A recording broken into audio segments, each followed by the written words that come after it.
আমি একটি হাদিসের প্রেমে পড়ে গেছি।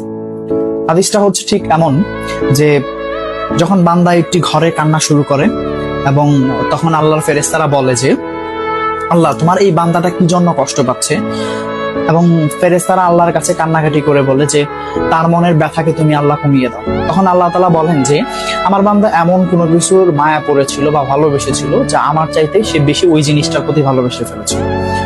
আমি আমার বান্দার কষ্ট আমি বুঝি এবং আমি দুঃখী মানুষের মানে ভগ্ন হৃদয়ের মানুষের খুব কাছাকাছি অবস্থান করি। কত দূর? এক হাত দূরে আল্লাহ তাআলা অবস্থান করেন।